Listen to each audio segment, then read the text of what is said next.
One of the purpose-built coronavirus hospitals in Wuhan will open its doors on Monday. Another is due to go online in the coming days. Together, Chinese officials say more than 2,000 patients with the virus will be able to get care at the new facilities. But with urgent calls for more supplies and warnings of understaffed and overworked medical teams at the existing Wuhan hospitals, these new facilities will probably take some time before they can run at full capacity.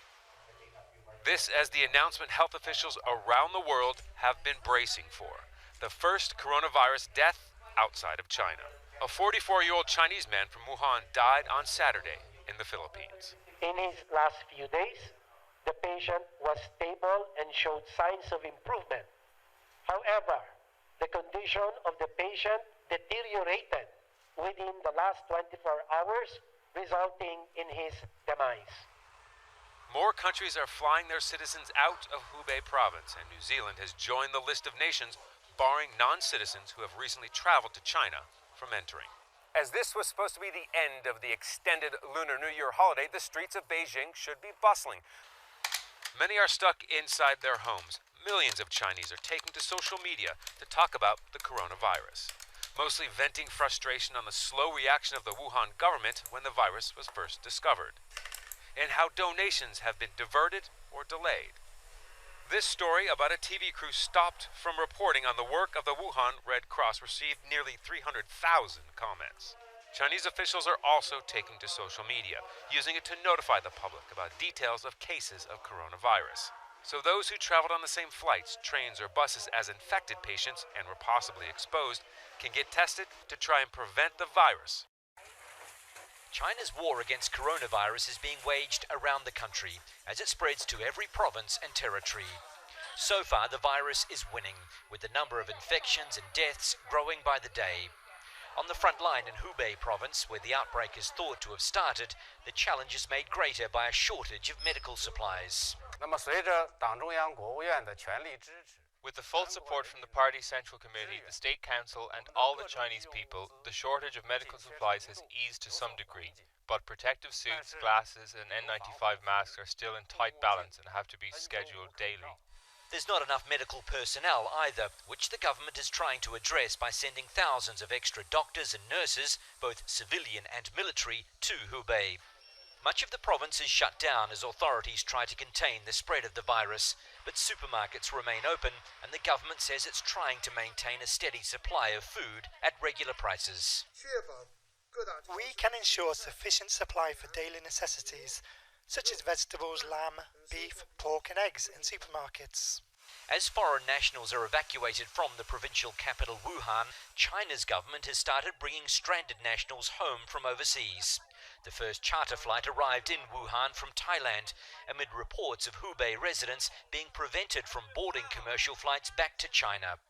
In Hong Kong, medical workers are threatening to strike next week unless the government does more to restrict the flow of travellers from the mainland.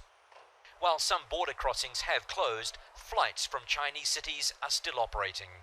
The government says existing measures to control the outbreak are working, and stopping the flow of people or goods isn't the answer.